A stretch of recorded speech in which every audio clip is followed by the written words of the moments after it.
Bueno, bienvenidos a todos, gracias desde ya por estar. Mi nombre es Gabriel Robles y junto con Ariel Winday vamos a presentarles lo que fue nuestro trabajo profesional de la carrera de Ingeniería Informática, un proyecto que llamamos OpenLISA, que les vamos a estar contando de qué se trata.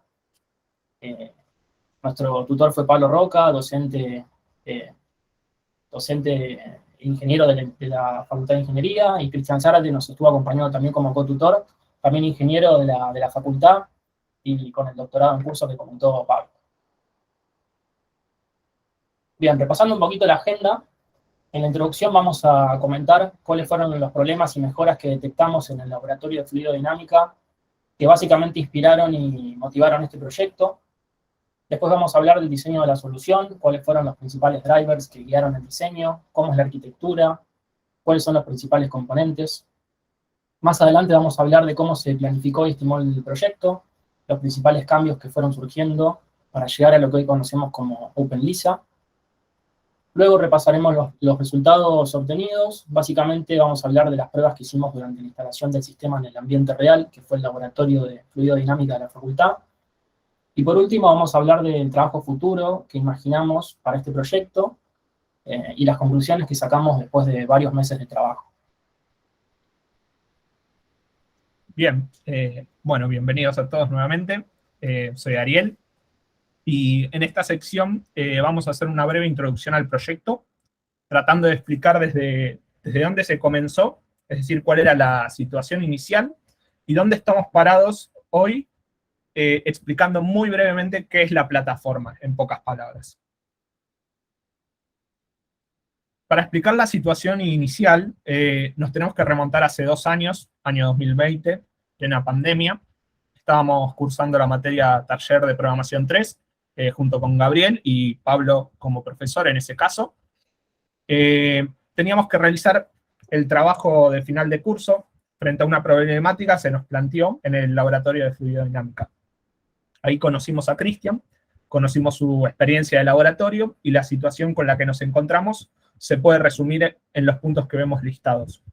Múltiples instrumentos de medición de distintos fabricantes, la necesidad de instalar drivers por cada uno de estos instrumentos. Los drivers son compatibles con un sistema operativo en concreto, generalmente de la familia Windows. Se realiza una experiencia que consume datos de estos instrumentos, se operan los instrumentos, ya sea para tomar mediciones o establecer configuraciones en los mismos. El investigador, en este caso Cristian, programa algoritmos que procesan estas mediciones y en base al procesamiento, el investigador realiza ajustes en parámetros para repetir la experiencia y tomar nuevas mediciones o decisiones a lo largo de su experiencia. No es menor mencionar que este tipo de condiciones son comunes en cualquier experiencia de laboratorio de investigación, donde se operen instrumentos de manera programable. De hecho, si leemos estos puntos, no hay nada puntual que nos indique que se trataba de una experiencia de fluidodinámica. Bien. En la situación anterior, el principal problema era el alto nivel de acoplamiento.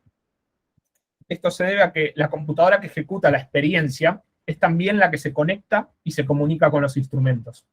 Entonces, para correr una experiencia se requiere un sistema operativo que soporte todos los drivers de los instrumentos.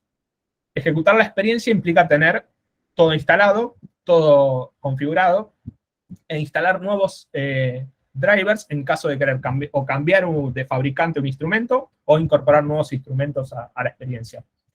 Es por esto que la computadora para la experiencia no se puede cambiar de manera sencilla. Tiene un alto costo el cambiarla. El escenario ideal que planteamos es que cualquier persona que entre al laboratorio, en este caso de fluidodinámica o cualquiera fuera, y quiera operar con los instrumentos, pueda hacerlo con su computadora personal y con la mínima configuración posible. Con esa situación inicial es donde en el año 2020 desarrollamos el trabajo precursor a OpenLISA, que bueno, fue el trabajo de final de curso, que tiene el nombre de Electronic Instrument Adapter. Para OpenLISA, este trabajo se puede considerar como la prueba de concepto de lo que hoy es actualmente la plataforma. En ambos proyectos se tomó la misma experiencia de laboratorio que de Cristian, que es la experiencia, como mencionaron Pablo y Gabriele, para su tesis de doctorado.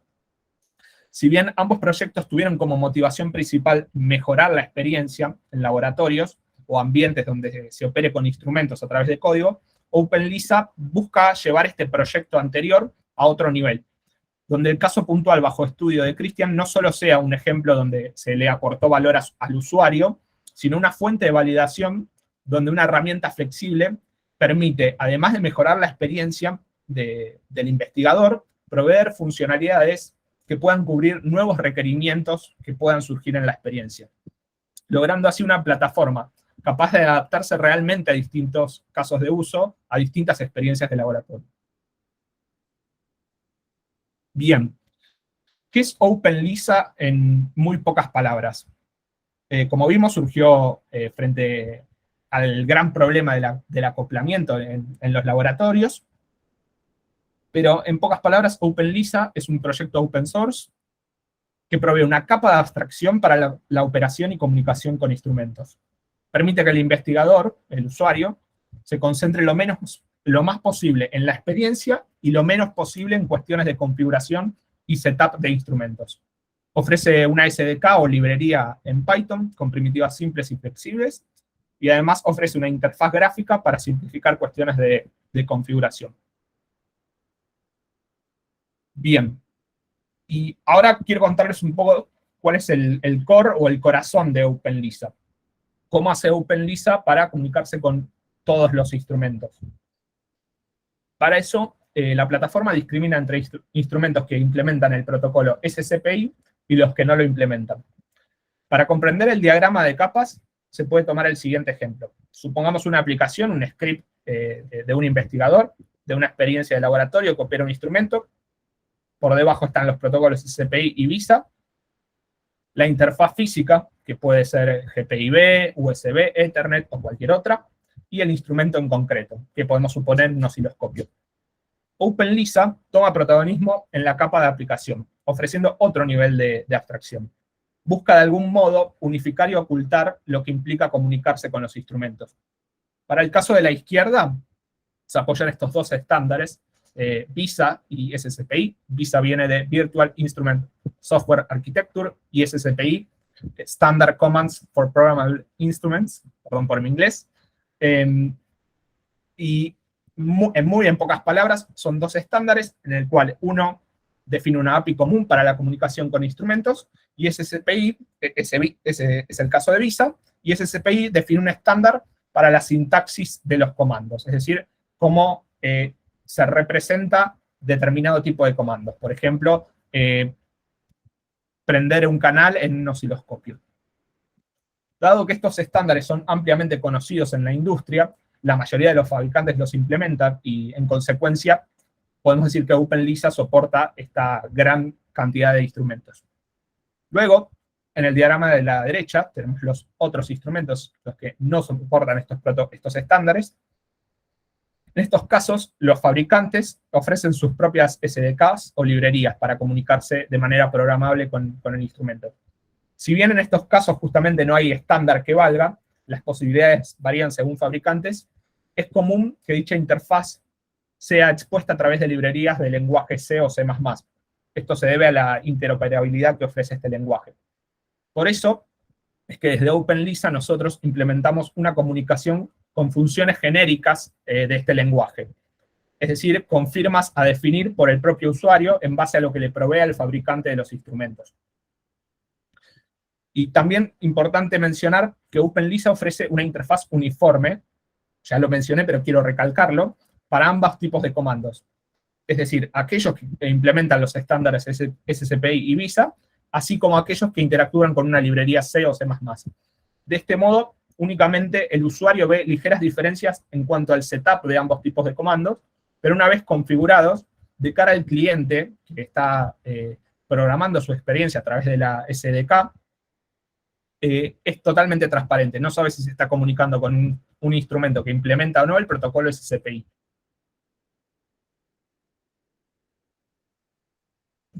Bien, habiendo comentado un poco de qué se trata OpenLISA y qué problemas viene a solucionar, qué motivaciones tiene, Vamos a hablar sobre el diseño de la solución, intentando responder algunas preguntas fundamentales como cuáles son las principales drivers que guían el diseño y el desarrollo, cómo está compuesta la arquitectura, qué componentes tiene, cuáles son sus responsabilidades, cómo se comunican estos componentes, por qué medios y con qué protocolos, y cómo se interactúa con el sistema y qué cosas me permite hacer. Bien, hablando de los drivers de la solución, por un lado, queremos que este proyecto sea de código abierto, libre para ser utilizado, modificado, adaptado, extendido, sin ningún tipo de impedimento. Las librerías y dependencias utilizadas también tienen este espíritu, y a su vez creemos que este enfoque trae algunas ventajas, ya que por un lado fomenta la alta calidad del software. Necesariamente un proyecto open source sano tiene que ser legible, mantenible, extensible, testeable, y además queremos que sea gratuito para su uso en todas las universidades y laboratorios del mundo. Por otro lado, necesitamos que sea interoperable, porque queremos que múltiples sistemas muy diversos y de distintas características puedan operar en conjunto. Además, los canales de comunicación también pueden ser muy diversos. Por dar un ejemplo, una PC cliente puede estar corriendo el sistema operativo Linux, se conecta mediante una conexión serial RS232 con un servidor que ejecuta Windows, y este a su vez se conecta con un osciloscopio de la marca Tektronix a través de una conexión USB. En esta sencilla topología que mencioné, tenemos componentes muy heterogéneos, pero que de alguna manera operan en conjunto. Y por otro lado, necesitamos que los clientes no conozcan todos estos detalles. Queremos generar una capa de abstracción. Independientemente de los tipos de canal de comunicación y de los sistemas operativos que están involucrados, queremos que un cliente pueda consumir los datos de un instrumento determinado para hacer un experimento. Toda esta complejidad que hay detrás tiene que ser transparente para el cliente. Así que bien, con estos tres drivers diseñamos y desarrollamos el sistema que apuntan, como dijo Ariel, a que la configuración y setup del investigador del laboratorio sea lo mínima posible. Bien, en este diagrama puede verse la arquitectura a alto nivel que tiene tres componentes. Por un lado, los clientes, que son nodos que se conectan con el servidor usando la SDK que está programada en Python, no importa el sistema operativo. El medio de conexión puede ser vía socket TCP o bien serial mediante el protocolo RS232. El protocolo de comunicación entre el cliente y el servidor es un protocolo custom hecho por nosotros, con palabras, secuencias de mensajes y códigos propios del proyecto OpenLISA. También contamos con un cliente, entre comillas, especial, que es aquel que tiene instalado un componente que sirve de administrador con interfaz gráfica para la gestión del servidor. Además tenemos el servidor, que es el corazón del proyecto, es un único nodo que ejecuta la lógica del servidor, acepta conexiones de clientes, intercambia mensajes a través del canal usando el protocolo que comentamos, guarda cierto estado sobre la configuración de los instrumentos y sus comandos en una base de datos local en disco, y se comunica con los instrumentos a través de distintos medios de conexión, como son USB, serial, Ethernet, etc. Y del otro lado, a la derecha, tenemos los instrumentos que se conectan con el servidor y reciben los comandos SCPI, o bien mediante el protocolo custom del fabricante a través de los drivers. Bien, conociendo la arquitectura anterior, entonces podemos decir que OpenLISA es un ecosistema de tres componentes, ¿sí? Visto en forma de stack, tenemos en la base que todo se soporta en el servidor, que es la capa más baja, ya que brinda los servicios necesarios y fundamentales para los clientes. Sobre esta capa se monta la SDK, que se ejecutan los clientes, y mediante estas SDKs que se ofrecen las primitivas y las funciones que permiten interactuar con el servidor para operar los instrumentos. Por encima tenemos la UI o interfaz gráfica, que utiliza un web server que se soporta a su vez en la SDK para realizar la alta, baja y modificación de instrumentos y comandos y poder interactuar con el file system del servidor. Bien, hasta acá mencionamos los tres componentes del ecosistema OpenLISA, pero falta mencionar que sobre la capa de SDK se montan los scripts de los usuarios. Cualquier usuario idealmente tiene que estar programando en Python, que es un lenguaje altamente utilizado y difundido en todo el mundo, sobre todo en el área de investigación. Puede hacer el import de esta SDK y hacer sus scripts. Particularmente en el proyecto hicimos pruebas con MATLAB también, que es otro lenguaje ampliamente usado para investigación, que se puede integrar con Python y te permite también programar de esta manera. Bien, haciendo un poco de zoom en el componente de la SDK, queríamos mostrarles que Esta SDK se puede instalar mediante el sistema de gestión de paquetes de Python, que se llama pip, tal como se puede ver en la primera línea de código. Esto pueden probar ejecutarlo en cualquier computadora con conexión a internet y que tenga instalado este gestor de paquetes. Y habiendo instalado el paquete, podemos importarlo en cualquier script de Python y comenzar a usarlo con primitivas simples como las que podemos ver en pantalla. En primer lugar, creamos una instancia de la SDK, especificamos que el nivel de login que queremos es debug para tener más detalle en los logs. Nos conectamos con el servidor mediante una conexión serial. Como pueden ver, eso se hace en una línea. Ahí está un poco simplificado porque en realidad necesitamos algunos parámetros que ya vamos a ver. Y le pedimos que nos devuelva los instrumentos que hay registrados en el servidor para después imprimirlos por pantalla. Un pequeño snippet para ver cómo interactuamos con la SDK. Bien, importando esta librería, estas son algunas de las primitivas a las que podemos acceder. Por un lado tenemos las primitivas para iniciar una conexión, que puede ser mediante el protocolo RS232, pudiendo o no especificar el puerto. Si no se especifica el puerto, lo que se hace es mandar un mensaje a modo de discover por todos los puertos disponibles, esperando una respuesta del servidor por el puerto donde esté conectado. No es otra cosa que un broadcast para lograr un handshake con el servidor. Y el otro modo de conexión, TCP, sí hay que especificar la IP y el puerto del servidor, y para esto necesariamente tienen que estar en la misma red y se tienen que poder ver los dos nodos. Además tenemos primitivas para el alta, baja y modificación de instrumentos y comandos, que son los protagonistas del sistema. Y tenemos también el comando estrella, que es sendCommand, que por simplicidad en la tabla se puso sin parámetros, pero tiene que recibir como mínimo el ID del instrumento al cual le queremos enviar un comando, y sus parámetros, si es que los tiene. Esta es la primitiva que permite interactuar con los instrumentos, enviando comandos que previamente configuramos mediante la UI que les mencioné. Hay otras primitivas para gestionar el file system del servidor, tales como enviar, descargar, eliminar un archivo. La necesidad de estas primitivas va a ser explicada más adelante, pero no fue algo que inicialmente se planificó. Otra primitiva que vamos a explicar más adelante, también agregada on the fly, no estaba planificada, tiene que ver con ejecutar comandos bash en forma remota desde el cliente en el servidor. Bueno, para más información, abajo está el link del repositorio, como les comenté, es código abierto, así que se puede ver y pueden acceder a más documentación. Bien, pasando a otro componente del ecosistema, la UI que les comenté, la interfaz gráfica. Esta permite la gestión y la administración del servidor de OpenLISA desde cualquier computadora cliente con conexión al servidor. Y algunas de las cosas que permite hacer son, por un lado, verificar conexión con el servidor mediante el protocolo elegido, visualizar los instrumentos creados y sus descripciones, visualizar los comandos creados para operar estos instrumentos junto con su detalle, ver el file system del servidor dedicado. Hay un file system dedicado para el proyecto OpenLISA, una especie de sandbox. Te permite subir, eliminar y descargar archivos en este file system. Y te permite crear instrumentos y comandos, que son los que más adelante nos van a permitir interactuar con los instrumentos físicos para operarlos mediante la SDK. Bien, el idioma se puede cambiar entre inglés y español, como pueden ver más arriba en la primera foto.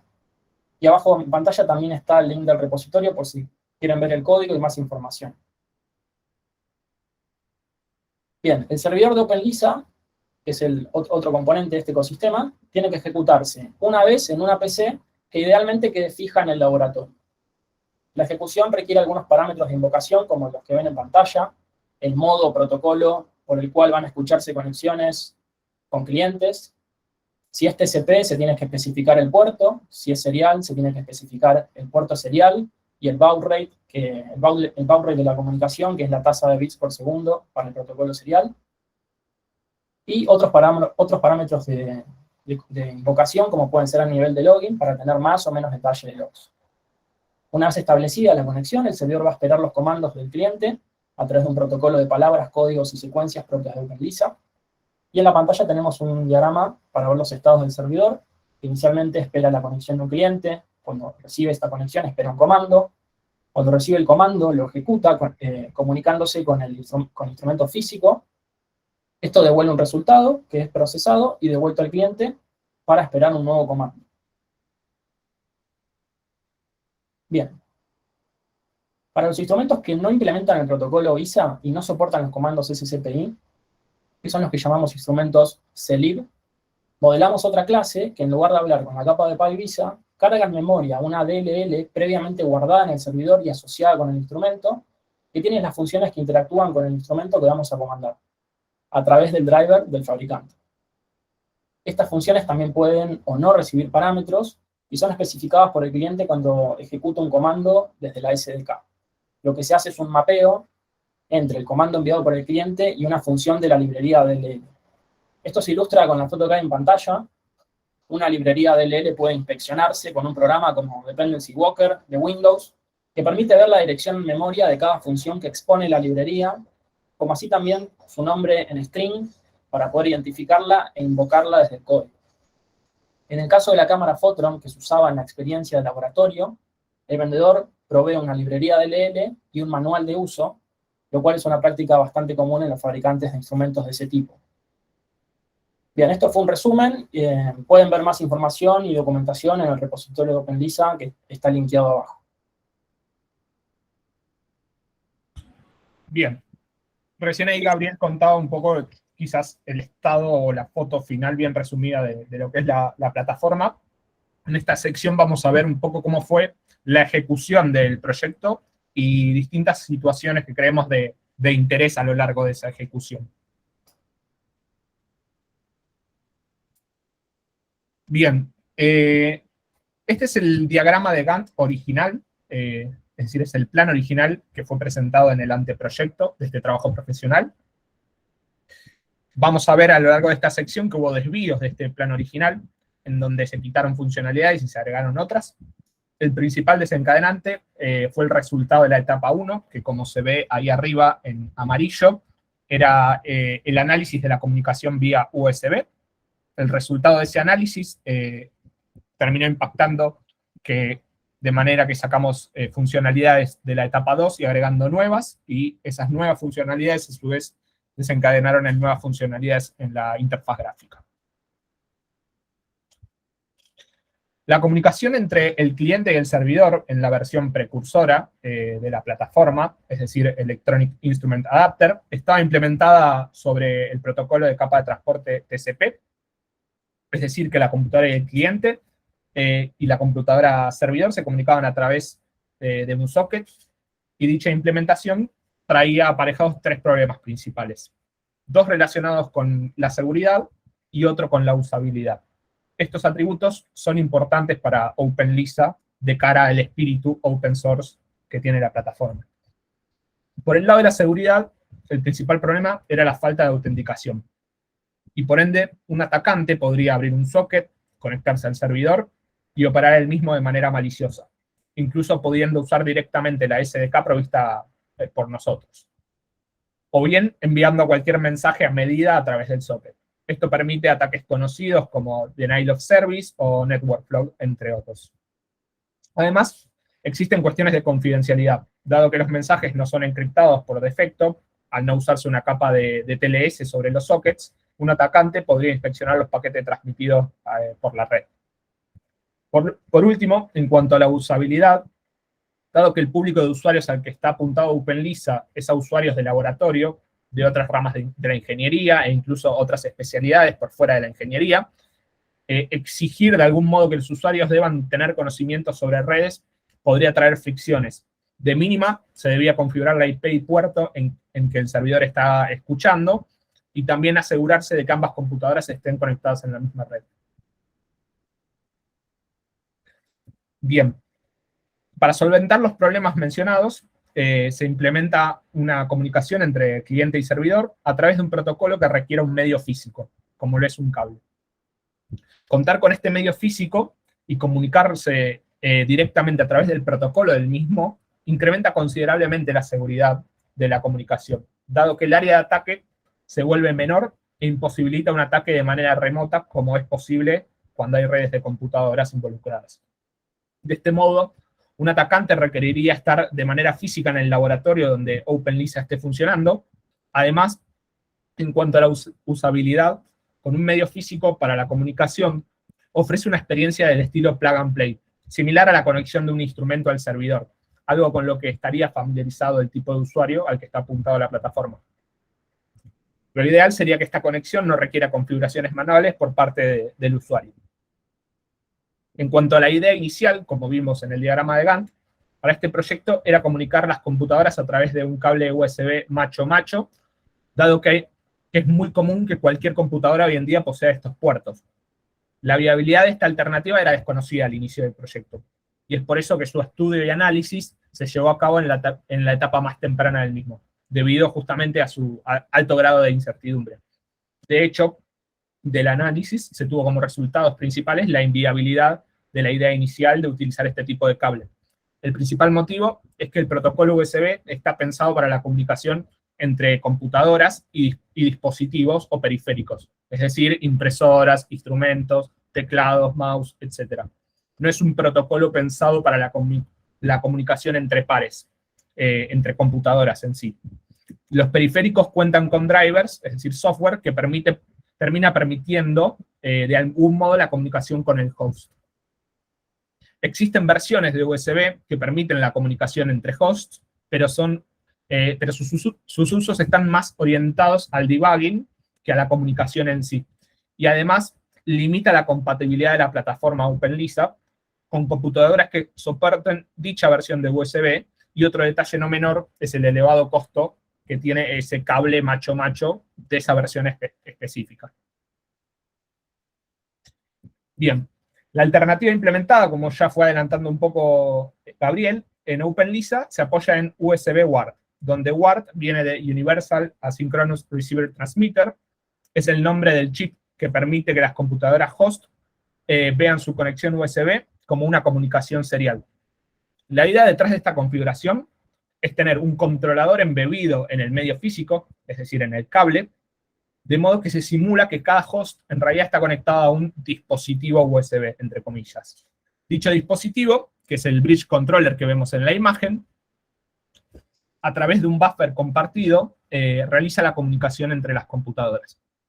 Esta idea se puede implementar con distintos protocolos y con distintos chips, por ejemplo, con Ethernet serial, y en el caso de OpenLISA se optó por la configuración RC232 principalmente por dos motivos: por el amplio soporte y por el bajo costo del cable.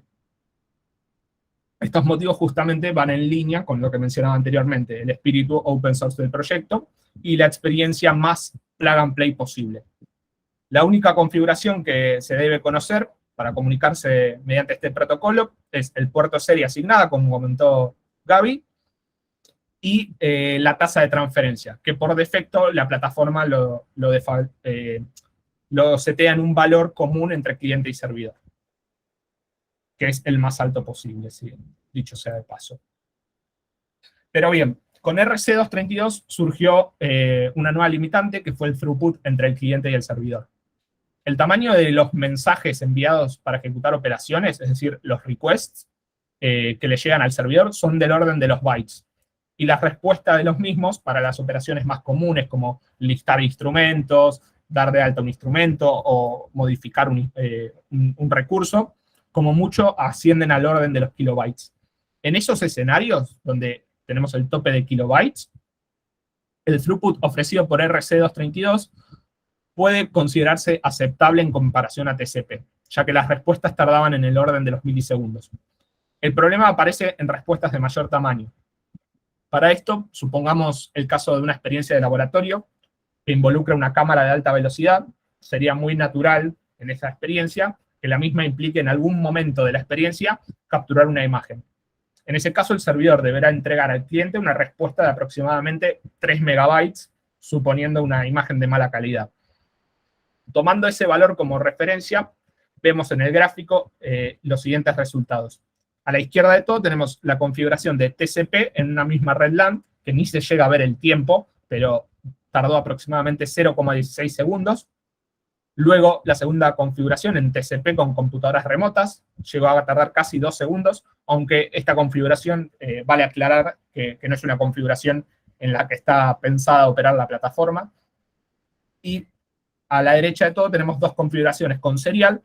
Para el primer caso, con 460.000 baudios, donde se tardó casi 70 segundos, es decir, 1 minuto y 20 segundos.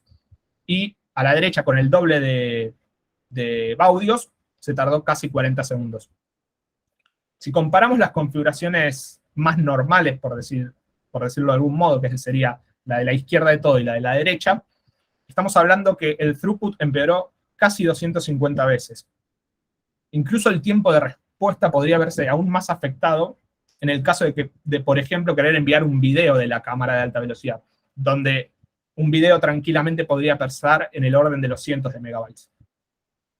Obviamente, en el caso de nuestro cliente, en el caso de Christian, presentaba una cámara y procesaba videos. Con lo cual, para nosotros fue inminente buscar una solución. En consecuencia, se decidió no deprecar el protocolo TCP, como estaba inicialmente previsto. Eso no estaba aclarado en el GAN, pero era nuestra idea inicial por los problemas de seguridad y usabilidad. Por ende, OpenLISA permite operar en este protocolo con las advertencias debidamente presentadas en cuanto a seguridad sobre todo. Si el usuario así lo prefiere a cambio de obtener mayor throughput, puede elegirlo. Y la segunda consecuencia fue justamente implementar nuevas funcionalidades que permitan solventar el problema de transmitir mensajes de un tamaño que puedan afectar la performance de la experiencia. Dichas funcionalidades deben ser lo suficientemente flexibles para ser trasladables a cualquier experiencia de laboratorio y no estar acopladas, por ejemplo, al caso puntual de una cámara de alta velocidad. Antes de introducir las nuevas funcionalidades que incorporamos en OpenLISA, trataremos de comprender muy alto nivel cómo era la experiencia de Christian, que luego la veremos en mayor detalle. Pero se puede resumir en un proceso separado en n generaciones, como se ve en la parte superior.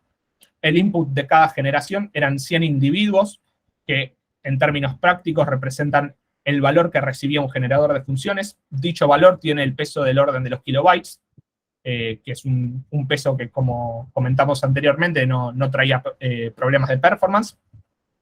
Se le realiza un proceso a cada uno de esos individuos. Entonces, en cada generación, con los 100 individuos, se terminan tomando 300 fotos, mediciones varias de otros instrumentos, y en base a las mismas se calculan valores. La salida de cada generación terminan siendo aproximadamente 35 GB de datos. A esa salida se le aplica un proceso intermedio, en donde hay un algoritmo de Machine Learning para generar la entrada de la próxima generación. Es decir, se calculan justamente los próximos 100 individuos. Acá queda más evidenciado el problema del throughput, que vimos en la diapositiva anterior con el gráfico. Es inviable transmitir 35 GB por el protocolo de RC232. No hicimos la cuenta, pero la demora sería muy, muy alta para transmitir toda esa información y el producto perdería todo sentido. Entonces, la pregunta es, ¿qué funcionalidades puede ofrecer OpenLISA para mitigar este problema? Las tres funcionalidades principales que se incorporaron fueron la ejecución de comandos remotos, la posibilidad de guardar el resultado de los comandos de los instrumentos y la gestión del file system en el servidor. La ejecución de comandos remotos permite invocar cualquier comando que uno escribiría en la consola bash de la computadora, pero en el contexto del servidor. Para que tenga sentido, por supuesto, se debe contar con el programa en cuestión instalado en el servidor. Por ejemplo, Python, si se va a ejecutar un script de Python. OpenLISA define una ubicación específica de su file system donde se ejecutan estos comandos, lo mismo para las otras funcionalidades, de modo que el usuario sepa cómo referenciar otros archivos desde el comando. A su vez, el resultado de cualquier comando ahora puede ser guardado en el servidor de manera opcional. De este modo, siguiendo con la línea del ejemplo de la cámara, podemos tener un comando del estilo obtener imagen registrado en la cámara y el usuario de OpenLISA puede indicar dónde guardar esas imágenes en el servidor. De ese modo no se tienen que transferir al cliente y por ende no tienen que pasar por RC232. Para el caso de estudio mencionado, serían los 35 GB involucrados en las mediciones los que serían guardados en el servidor. Y lo único que se debería recuperar son los 100 individuos que vimos que tenían del orden de los kilobytes. Por último, es necesario permitir al usuario justamente gestionar todo este file system del servidor, que era lo que les comentaba que impactó principalmente en la interfaz gráfica. Por ejemplo, para cargar el algoritmo, el script de Machine Learning, que genera los próximos individuos y puedan procesar las imágenes. Para esto se ofrecen primitivas muy sencillas como enviar archivo, obtener archivo, eliminar archivo, crear y eliminar carpetas, etc. Creo que es muy importante acá destacar que estas primitivas también se ofrecen a través de la UI, permitiendo justamente una experiencia mucho más agradable, si se quiere, y simplificar todo lo que es siempre en la configuración de la plataforma. Y otro punto importante es que estas tres funcionalidades son flexibles y no están en ningún momento acopladas a ningún instrumento. En ningún momento hablamos de una cámara, más que sea para el ejemplo puntual, pero las funcionalidades se podrían usar en cualquier otro instrumento, en cualquier otro tipo de comando que requiera un alto tamaño de datos. Y para ir cerrando un poco lo que fue el desarrollo, por último, un problema que se tuvo fue relacionado a la concurrencia. Si bien el servidor ya estaba preparado para entender de clientes de a uno por vez, con la implementación de la UI de OpenLisa surgieron pantallas donde se realizaban solicitudes en paralelo al servidor. Utilizando TCP no hay problema, ya que cada solicitud de la SDK internamente abría un socket, entonces el canal de comunicación era único para cada solicitud. Perdón. El problema surge con Serial, justamente, donde el canal de comunicación es el mismo para todas las solicitudes. De este modo, el cable en sí mismo se vuelve el famoso recurso compartido en los problemas de concurrencia, y más puntualmente es el recurso compartido en las invocaciones a través de la SDK. Para solventar esto, se hizo la solución más sencilla, que es el uso de un lock, de modo que cada operación de la SDK se ejecute de manera atómica, permitiendo que no se entremezclen los mensajes entre dos invocaciones. Si bien es un problema muy sencillo y la solución también es muy sencilla, creíamos que era interesante ver el ejemplo el típico ejemplo de concurrencia aplicado en un desarrollo real.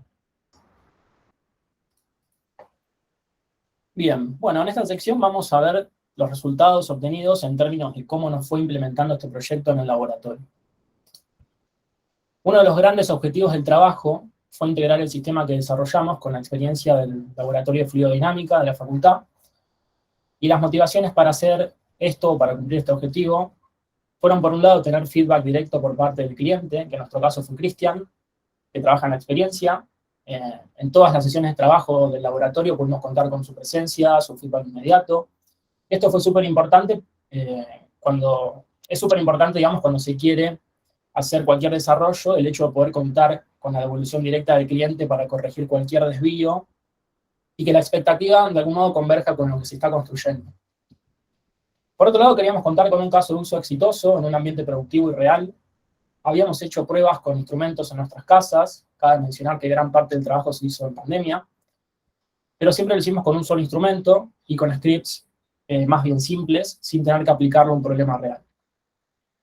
Y por último, queríamos validar el sistema desarrollado, pudiendo contestar algunas preguntas fundamentales como si es válido lo que desarrollamos y si las funcionalidades que ofrecen solucionan los problemas que de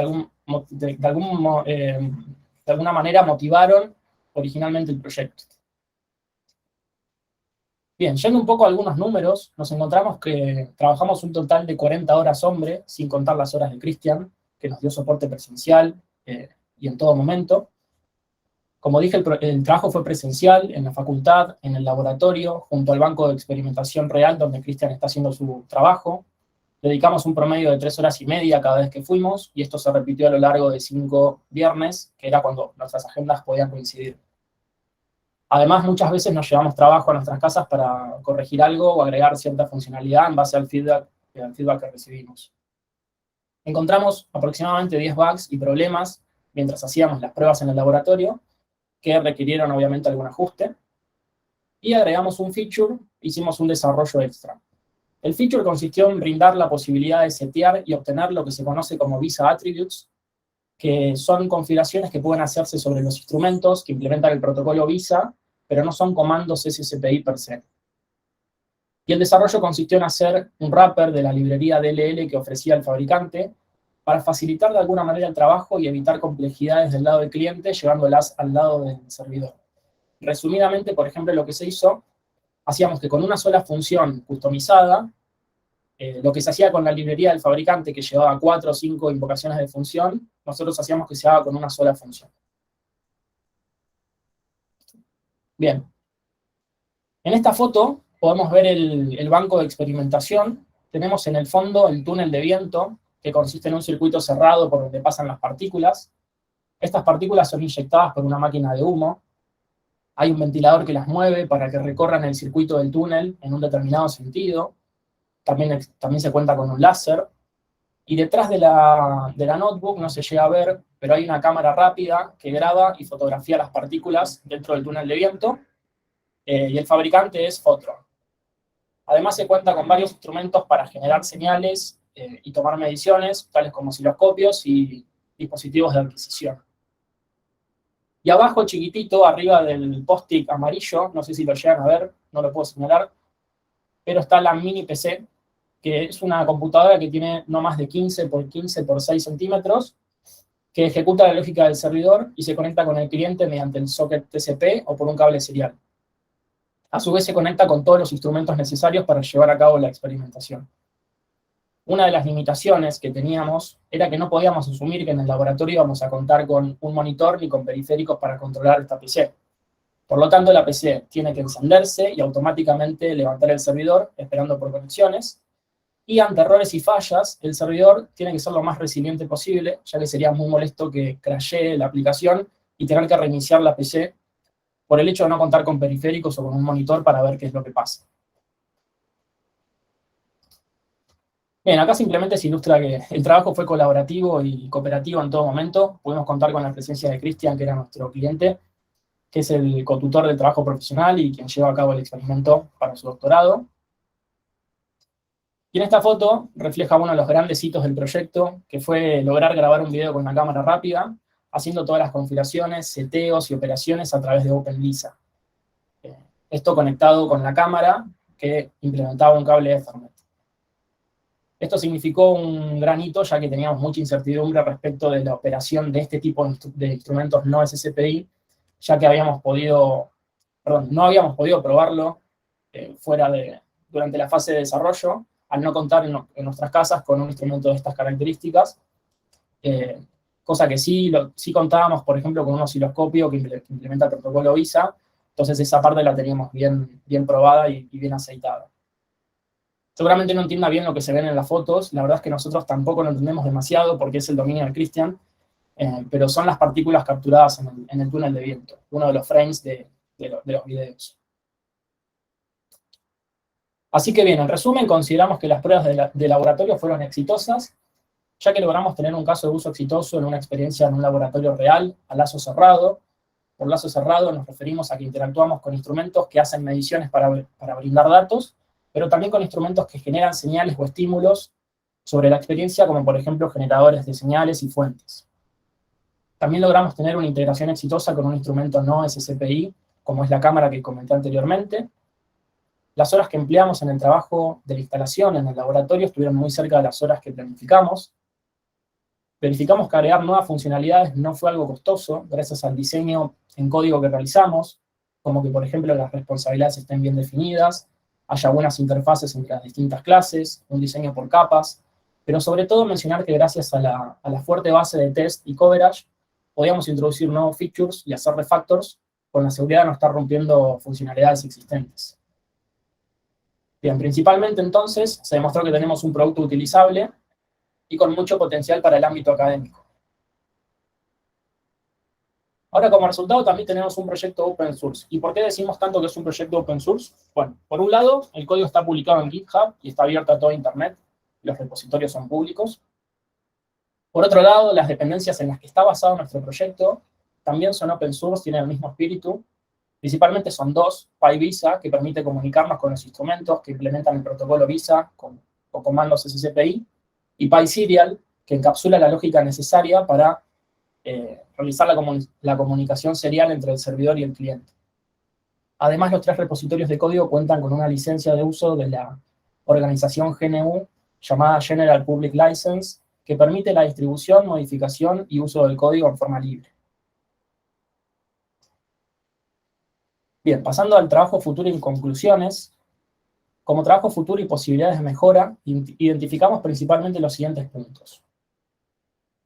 Por un lado, el envío de comandos por lote. Con esto nos referimos a un feature que originalmente estaba planificado, que luego fue desplazado por otro de mayor necesidad, que tiene que ver con poder enviar un batch de comandos al servidor para que éste los ejecute lo más en paralelo posible. Decimos lo más en paralelo porque sabemos que no es un sistema de tiempo real. De hecho, del otro lado hay un servidor que ejecuta un sistema operativo, Windows en este caso. Entonces, lo que proponemos es hacer un best effort para que los comandos del batch sean ejecutados en los instrumentos lo más simultáneamente posible. Otro aspecto de este feature que sí implementamos tiene que ver con agregar timestamps en las mediciones, aprovechando que el reloj sí es uno solo, el reloj del servidor, y de esta manera poder contrastar datos en series de tiempos de distintas mediciones, de distintos instrumentos, bajo un mismo eje temporal. Otra oportunidad de mejora tiene que ver con los comandos del tipo de librería C. Hoy identificamos que es muy probable la necesidad de hacer un wrapper sobre la librería del fabricante para simplificar la operatoria del lado del cliente, pero complejizándola al lado del servidor. Esto requiere la necesidad de programar el lenguaje C, que es un lenguaje de muy bajo nivel, y que puede llegar a ser engorroso para un científico en un laboratorio. Otra mejora tiene que ver con aspectos de seguridad, ya que, como comentaba Ariel, mediante la conexión socket TCP que implementamos, tenemos un disclaimer de que no es seguro, ya que la información no viaja encriptada, y además no se requiere autenticación para dialogar con el servidor. Y además introducimos el feature de operar con el file system del servidor desde el cliente, que si bien todo se hace en el contexto de una carpeta sandbox, limitada en el file system, existen formas de vulnerar esta limitación y poder operar en cualquier lugar del file system del servidor si se hace con malicia. Otro punto a explorar es permitir conexiones de múltiples clientes, evaluando si esto puede llegar a tener sentido o no. Por conexión serial esto no es posible, ya que el medio físico y lógico es uno solo, y es punto a punto. Sin embargo, por socket TCP podría llegar a gestionarse la conexión de varios clientes que necesiten consumir datos de instrumentos, pensando, por ejemplo, en una clase en el contexto de un laboratorio universitario, por ejemplo. Y a su vez, la interfaz gráfica de OpenLISA tiene mucho potencial para nuevas funcionalidades. Por ejemplo, el manejo de estadísticas y mediciones en tiempo real con asistencia de gráficos, disponibilizar login y monitoreo para dar visibilidad de lo que ocurre en el servidor, reforzado con la idea de no contar con periféricos para el servidor, y permitir enviar comandos e instrumentos desde la interfaz gráfica para realizar algunas pruebas rápidas. Bien, y si queremos pensar un poco más en grande y a largo plazo, ¿por qué no? Podemos imaginar que en un futuro, si OpenLISA es mundialmente adoptado y utilizado, los mismos fabricantes de instrumentos pueden llegar a proveer los archivos de configuración para que sean cargados en los servidores de OpenLISA y así evitar la configuración manual en cada laboratorio, como es, por ejemplo, la carga de cada comando, que hay que cargar comando por comando, que si bien se hace una única vez, es algo engorroso.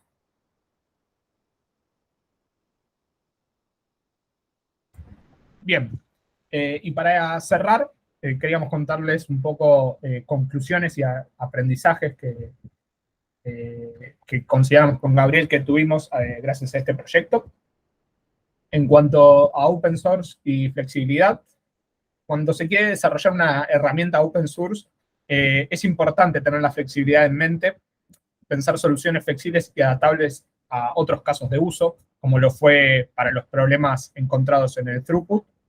Permitió que luego en las pruebas de laboratorio dichas funcionalidades flexibles sirvan para nuevos problemas encontrados, como los atributos Visa o la necesidad de usar funcionalidades de la librería PyVisa que no estaban expuestas de manera directa en OpenLISA.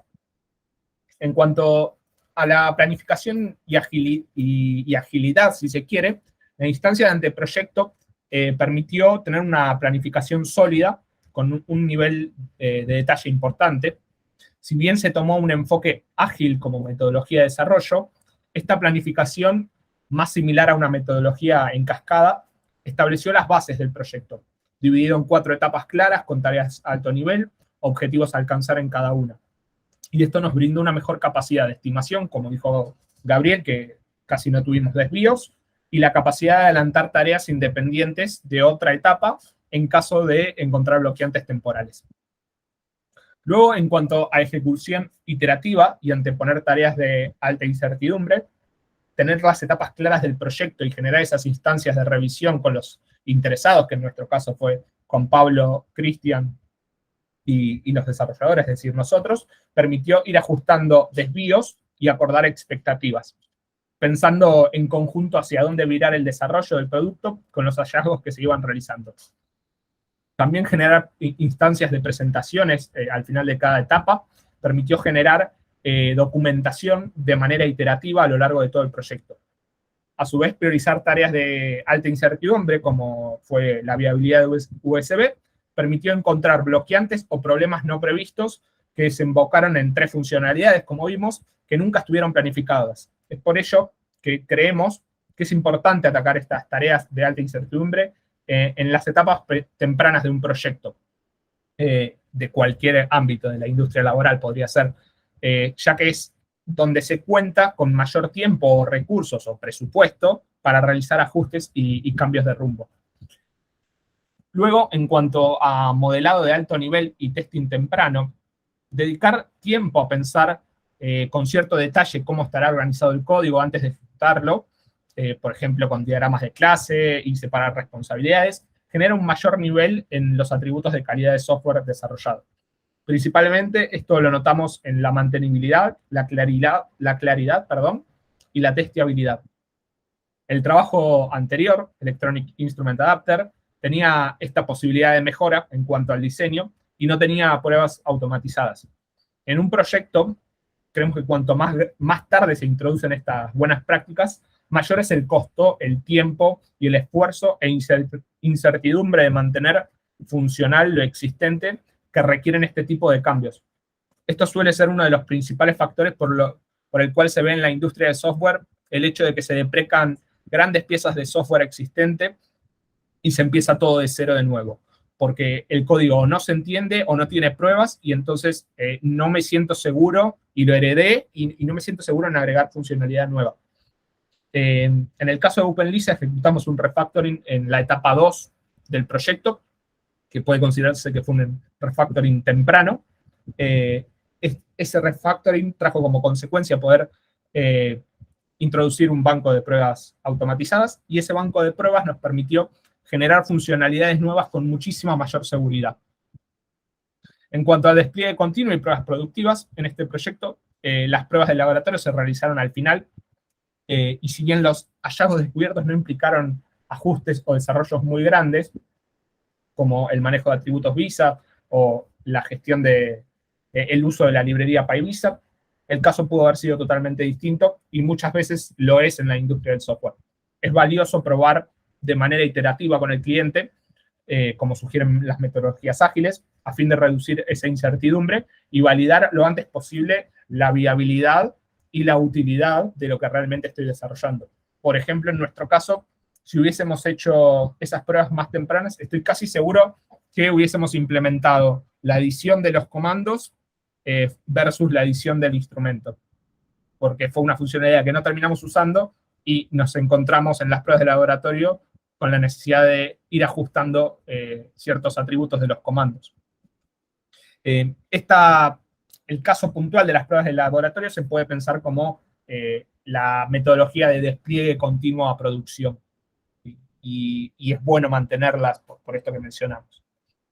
Luego, en cuanto al lenguaje ubicuo, la experiencia de este trabajo fue interdisciplinario y a lo largo de este proyecto se remarcó la necesidad de poseer este lenguaje, como plantea metodologías como Domain Driven Design, ya que tanto los desarrolladores del proyecto como el cliente se puedan entender. Fueron necesarias en nuestros casos varias reuniones para que de a poco ambas partes nos fuimos entendiendo, hablando el mismo idioma, comprendiendo la experiencia y en función de eso entender los requerimientos y las demandas de la experiencia a satisfacer. Y por último, la documentación e interfaces para personas no programadoras. Esto trajo un desafío para nosotros en cuanto a poner a prueba nuestras habilidades de comunicación y de abstracción, y también de pensar documentos y desarrollar el software realmente de modo que lo pueda ver cualquier persona de todo el mundo. Bien, y eso sería todo por nuestro lado. Muchas gracias por escuchar y abrimos el espacio a preguntas. Muy bien, chicos. Un aplauso silencioso, sí, sí. Si les parece, hacemos un par de preguntas los cotutores y abrimos espacio a pregunta al público si es que alguien tiene algo que les quedó pendiente, quiere saber un poquitito más de la plataforma, de cómo les fue con el trabajo, ¿sí? Le paso la pelota a Cristian, que sé que había preparado preguntas muy incisivas.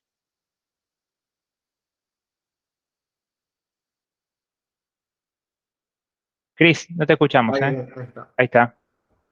Bueno, primero que nada quiero felicitarle por el trabajo porque fue realmente un excelente trabajo. Facilita bastante el uso de distintos instrumentos porque, como varias veces le comenté, tengo un instrumento A, un instrumento B, lo conecto con la computadora A, funciona bien, después tengo que prestar esa computadora A para otra persona, uso otra computadora, no funciona algo, se rompe algo. Entonces, tener un único administrador de instrumentos soluciona bastante esos problemas iniciales. Bueno, las preguntas que tengo son, por ejemplo, cuando dicen no programadores, las personas, ¿cuánto conocimiento realmente necesita de programación? Porque algo tiene que saber. Esa es mi primera pregunta, Vivianita. ¿Que le conteste, Ari? Dale. La idea es que, como vieron en los scripts, digamos, que estuve mostrando, hay que hacer un import de una librería y después con un manual de usuario, que la verdad que está bastante abstraído y es de bastante alto nivel. La idea es que te puedas comunicar con los instrumentos. Y un poco, a ver, para hacer un script, algo de programación tenés que saber, obviamente. Vos trabajas con MATLAB, cualquier investigador hoy en el mundo algo de programación sabe, tiene que llevar a cabo experiencias, tiene que procesar datos. Python es un lenguaje que se usa prácticamente en todo el mundo para este tipo de actividades. Nuestra idea, a ver, lo más, si se quiere, hard de OpenLISA hoy tiene que ver con las librerías C, que son los instrumentos que no soportan el protocolo SCPI, porque para esas librerías muchas veces, como nos pasó en este caso, necesitamos hacer un wrapper, eso implica un wrapper de la librería C que ofrece el fabricante, y eso implica saber programar en C, que es un lenguaje muy, muy intrincado, de bajo nivel. Además hay que compilarlo, hay que compilar la librería LL, ponerla en un folder y demás. Esa creo que es la parte más difícil y es uno de los puntos de mejora a realizar. Pero si tenemos en cuenta que la gran mayoría de los instrumentos, la gran familia son los SSPI, los conocimientos realmente son mínimos y yo creo que con los conocimientos que cualquier investigador que hace programas de investigación va a estar más que bien para poder operar OpenLISA. No sé si contesta a tu pregunta, Yari, si querés agregar algo.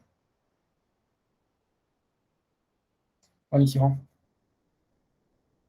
Ok, genial. Bueno, después tengo, esta así un poquito más específica, es ¿cuál es la diferencia que encontraron entre el uso del protocolo de Visa que usa MATLAB contra el PyVisa? Si hay alguna diferencia o no. Encontraron cómo maneja distintos lenguajes de programación los protocolos Visa. Bien. Esa si querés la tomo yo, Gaby.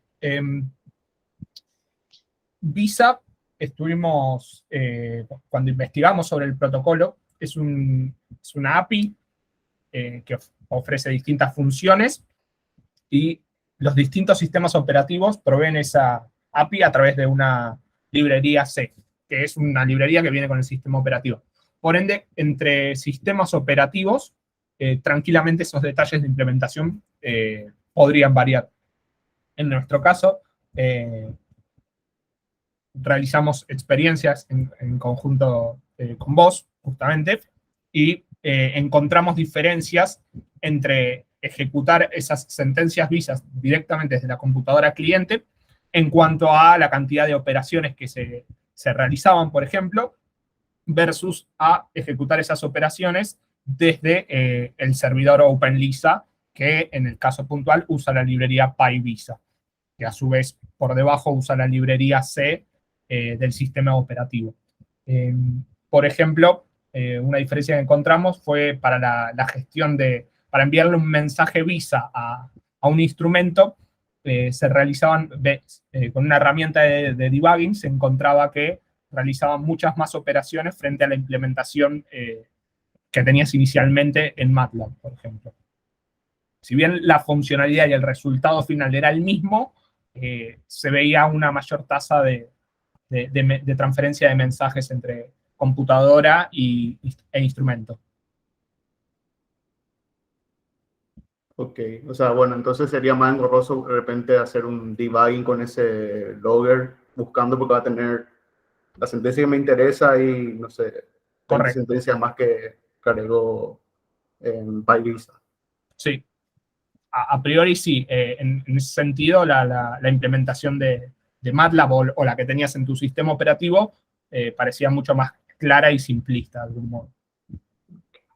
Si Y no, bueno, la implementación de PyVisa lo que hacía, corregime Ari, pero me parece que lo que hacía era, cada vez que quería comunicarse con un comando, borraba y volvía a crear la conexión, ¿no? Eso te ensuciaba un poco los logs del debugger que menciona Cristian, y en un momento dudamos si eso podía llegar a generar algún overhead en cuanto a la comunicación con el instrumento.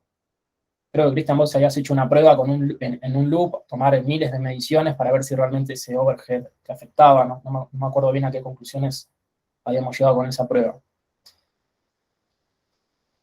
Pero principalmente es eso que mencionaron. ok. Bueno, y la última es si tienen algún conocimiento de algún otro sistema o administrador de instrumentos que hay en el mercado o dentro, por ejemplo, dentro de GitHub o en algún repositorio. Y se encontraron cuál sería la similitud o las diferencias con lo que ustedes implementaron. Sí, al principio, cuando estábamos escribiendo la propuesta del proyecto y demás, quisimos buscar si había precedentes de otros trabajos que intentaban hacer lo mismo, hacer una especie de aglomerador de instrumentos y ofrecer una interfaz única para la operación.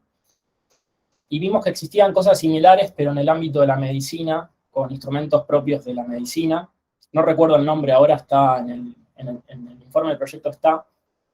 Pero no encontramos nada respecto a instrumentos de laboratorio de este tipo que sirven para hacer mediciones, tales como osciloscopios, dispositivos de adquisición y demás. De esto no encontramos un precedente.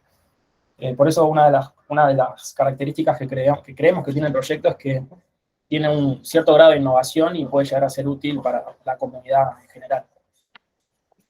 Pero esos sistemas que usted investigaron, ¿eran abiertos o cerrados? O sea, ¿eran software propietarios? Eso iba a aclarar. No estoy seguro si necesariamente eran pagos, pero no aparecía nada disponible en GitHub con un proyecto open source, que la idea sea que cualquiera de la comunidad pueda usarlos y extenderlos bien documentados. Por lo general, todas las investigaciones terminaban en proyectos más cerrados o puntuales o acoplados a ciertos tipos de instrumentos. Ahí se me iluminó la mente y me acordé de un caso que vimos ahí en el laboratorio, ahí en el mismo laboratorio donde trabaja Chris. Había un manual que ya tiene varios años, pero lo que hacen algunos fabricantes de instrumentos que fabrican familias de instrumentos que, no sé, un osciloscopio, fuente de tensión, un generador, todo de la misma marca, generan una especie de ecosistema propio de esa marca y te venden un software para controlarlos, también algo muy parecido a OpenLISA. No recuerdo cuánto salía, pero era en el orden de los cientos de miles de dólares. Es realmente algo caro que no cualquiera, obviamente, se puede dar el gusto de acceder a eso. Y además tenés la limitación de que estás en esa familia, no te puedes mover a otra marca, a otro modelo de instrumento, tenés que estar en esa familia. OpenLISA lo que propone es romper con eso y poder interactuar con cualquier instrumento de cualquier marca. Por eso creemos que es un proyecto que puede llegar a ser útil, además de que es gratuito y no hay que pagar esas sumas estrafalarias. Bueno, está bueno. Contestaron todas bien mis preguntas. No Está tengo muy bien, más. está muy bien. Paso yo entonces un segundito, Chris, Dale, Pablo. algunas preguntas que tenía. De nuevo, me sumo a la felicitación de Chris, no solo por la presentación, sino por Bueno, el transcurso del trabajo es bastante fácil cotutoriar un trabajo cuando los alumnos meten el nivel de esfuerzo que metieron Ariel y Gabriel. Así que las felicitaciones son por ser persistentes y por, aparte, tener mentalidad ingenieril, que es lo que ayuda a terminar este tipo de proyectos de alguna manera. No siempre la manera es como fue planificado y como se le presentó a la comisión, ¿verdad? Pregunta, ¿podrían dar algún detalle técnico sobre por qué no era viable con USB? Pues entiendo que USB podemos transferir un montón de datos y bueno, esas curvas que mostraban con los bouts del R032 se pulverizarían.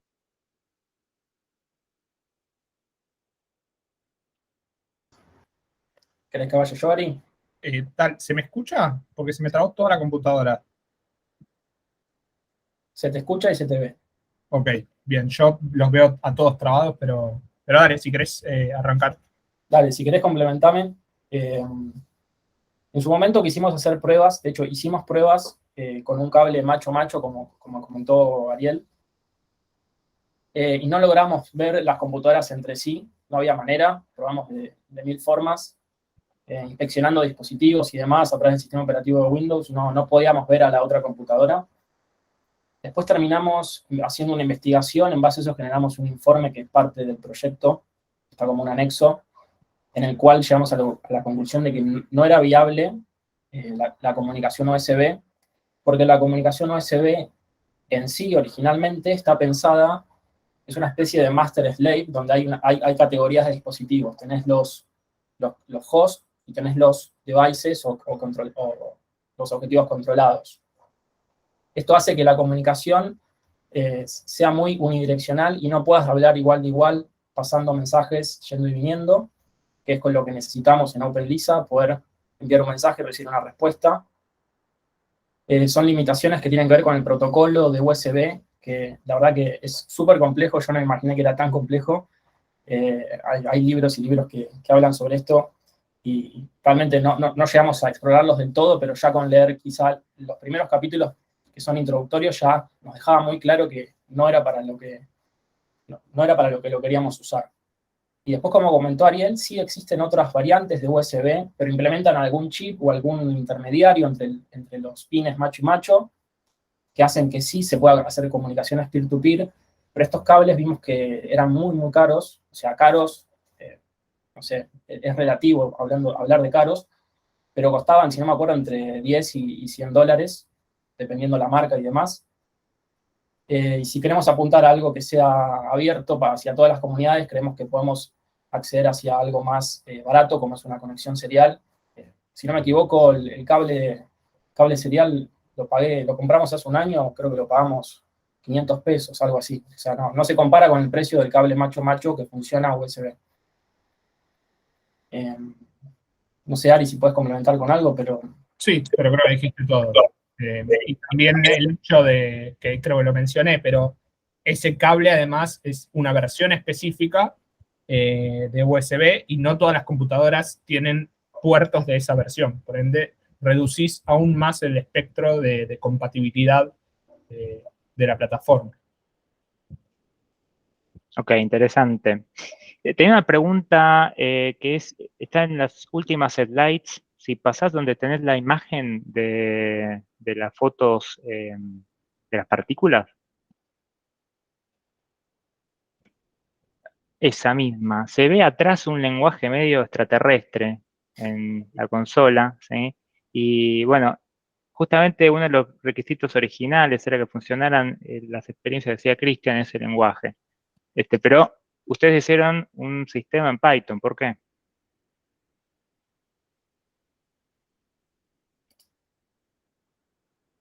Ari, ¿estás ahí o querés que conteste?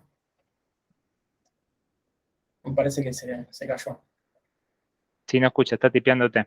Dale vos, Gabriel. Bueno, no, como comenté, Python es un lenguaje súper flexible que tiene librerías de todos los sabores y colores para hacer un montón de cosas. De hecho, la librería PyVisa, que es el corazón, como comentó Ariel, es el corazón que nos permite comunicarlos con los instrumentos, es una librería de Python. En MATLAB no tenemos algo de ese estilo. En otros lenguajes tal vez sí, pero nos pareció interesante hacerlo en Python porque es un lenguaje muy versátil que se súper utiliza, como ya dije, en el ámbito científico entre investigadores. Ese lenguaje que mencionabas, Pablo, que ves atrás, es MATLAB, que es el lenguaje que está usando Cristian para su experiencia. Y como comenté antes, también logramos hacer una integración entre MATLAB y Python.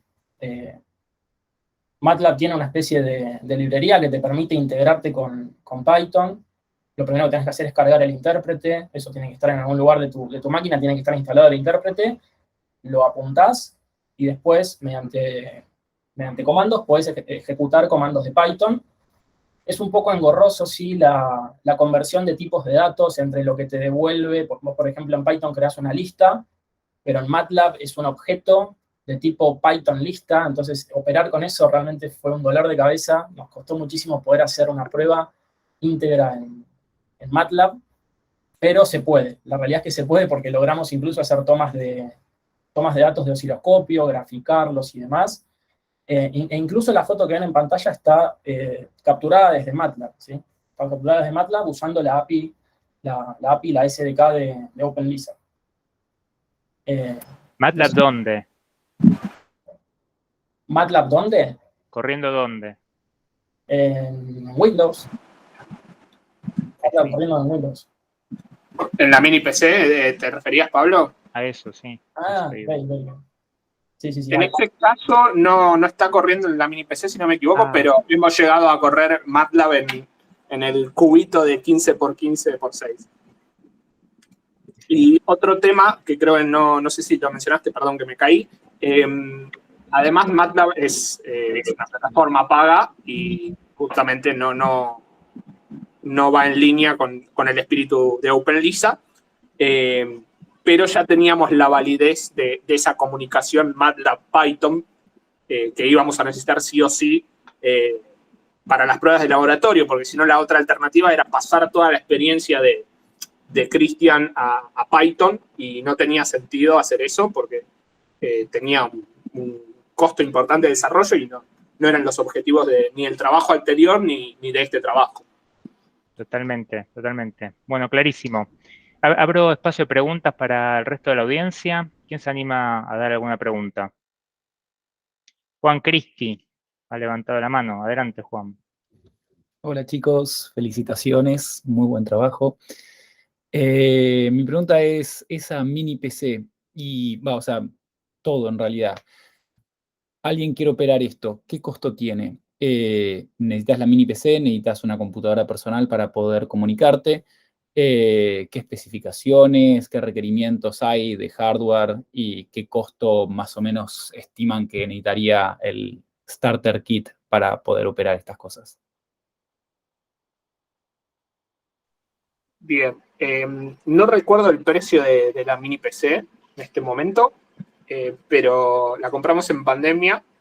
Era en relación a comprarte una notebook o armarte una computadora sencilla, era bastante más barato.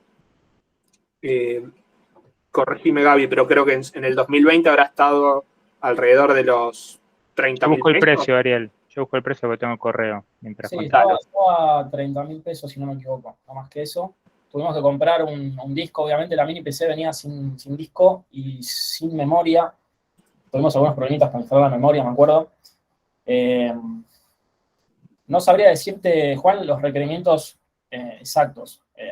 La verdad es que la carga de trabajo que tiene en sí el servidor no es tanta. O sea, a menos que hagas procesamientos de los datos que descargas ahí y necesites especificaciones muy específicas, valga la redundancia, para ese procesamiento,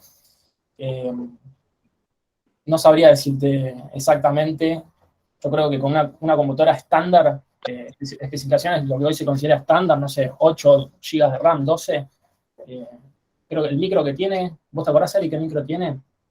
No, ¿era un Celeron, puede ser? Es un Intel Celeron. Es el Celeron más básico de Intel. La verdad que es un fierro. Pudimos correr MATLAB, 2 IDEs de desarrollo en paralelo, porque lo desarrollamos ahí, de hecho el proyecto se desarrolló ahí, el servidor por lo menos. Incluso instalamos el software que interactúa con la cámara, que es un software bastante pesado, que recibe las imágenes, las fotos, todo, podés reproducirlo. Me animaría a decirte que no, los requerimientos no son realmente muy altos. Una computadora estándar de hoy en día tranquilamente podría ser el estándar, me refiero a que hay en cualquier casa, podría ser el servidor. Y un detalle ahí para mencionar, Juan, es los requerimientos también varían experiencia a experiencia. De hecho, hacia el final del proyecto nos topamos con que tuvimos una limitante de disco. Cristian necesitaba 35 gigabytes por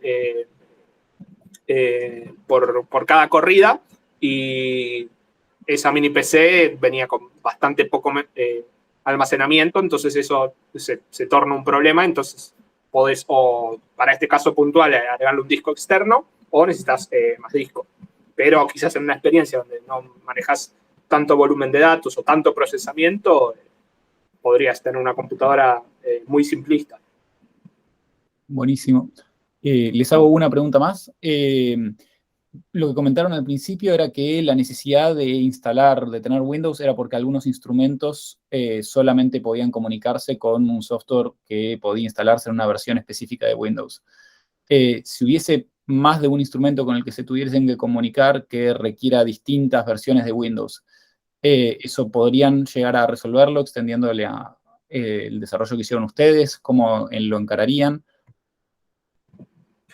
Bien, la realidad es que en el sistema operativo del servidor termina habiendo un solo sistema operativo, y si tenés un instrumento viejo que, no sé, se soporta en Windows 7 y otro instrumento más nuevo que solo se soporta a partir de Windows 10, la verdad es que creo que estarías complicado. No sé si hay una manera sencilla de solventar ese problema.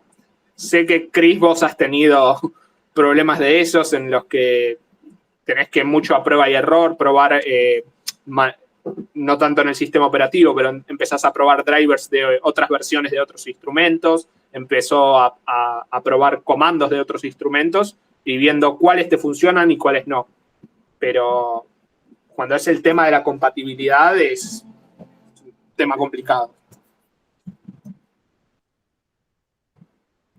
Buenísimo. Bueno, gracias. Felicitaciones otra vez. Gracias. Gracias. Muy bien, están ahí igual Ariel y Gabriel disponibles para hacer una prueba en otro laboratorio, el que quiera, ¿sí? No hace falta una mini PC, hace falta un instrumento y código MATLAB seguramente, haciendo algo. ¿Una pregunta más? ¿Alguien se anima a alguna pregunta? Javier, ¿nos ayudas con una pregunta? Sí, hola, ¿me escuchan? Perfecto. ¿Qué tal? Sí, bueno, antes de todo quería agradecer al profesor Pablo por habernos permitido escuchar esta excelente presentación de los chicos y bueno, felicitarlos a ambos. A Ariel, bueno, es un orgullo para la familia tus logros y bueno, estamos todos realmente muy orgullosos de vos, de toda tu labor, de todo lo que haces. Y bueno, nos impresionó también Gabriel, tu compañero, la pasión que pone en las explicaciones y cómo lo comprometido que está. Y nada, chicos, quería decirles, por no ser un especialista en la materia de ustedes, pero bueno, preguntarles cómo se proyectan ahora como profesionales, en qué piensan, digamos, desarrollarse, cuál es el campo que más les gusta. Y por último, bueno, al profesor Pablo, qué es lo que más les sorprendió de este trabajo y del desempeño de sus alumnos. Nada más. Muchas gracias. Bueno, gracias, Javi, primero. Y yo personalmente tengo hoy en día más experiencia en desarrollo web, en desarrollo frontend. Me sigo especializando en esas ramas, pero creo que va a sonar chupamedias esto, pero luego de cursar distribuidos con Pablos, me hizo ver más interés todavía en tecnologías de backend y problemas más de backend.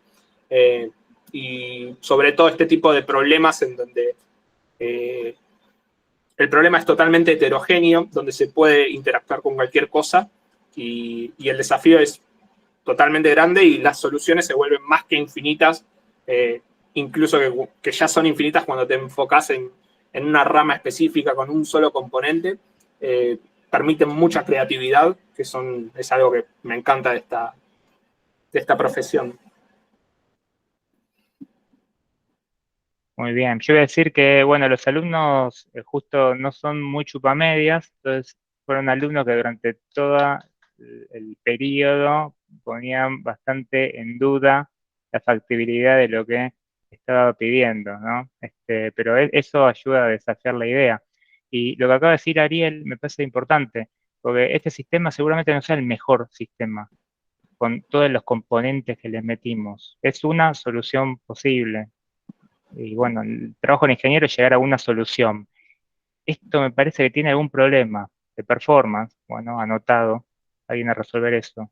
De seguridad, anotado, algo tenemos que hacer con eso, ¿no? Pero el plan ese de estudio que mandamos el día 1, yo sabía, Ariel, Gabriel, que es imposible que lo hagan.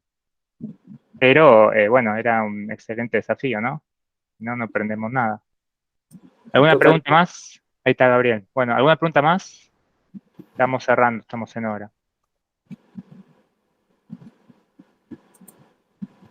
Bueno, un aplauso ahí para tamaña exposición. Muy bien. Bueno, chicos, entonces cerramos la llamada por hoy, ¿sí? Le damos un saludo a los flamantes ingenieros. Mucha suerte, chicos, con todo eso que tienen por delante. Y bueno, a colaborar con el mundo open source y con el mundo académico si alguien les tira algún request por OpenLISA, ¿sí? Acá, toda la familia de Ariel, queremos felicitarlo, estamos muy orgullosos de él, de Gabriel también, gran compañero, se pasaron, chicos. Y agradecer muchísimo también a la facultad y a los profesores que siempre estuvieron acompañándolos. Un aplauso, chicos. Muy bueno. Muy orgullosos de ustedes estamos todos. Acá están todos los amigos también, prepárense. Gracias. Bueno, muy bien. Yo voy dando cierre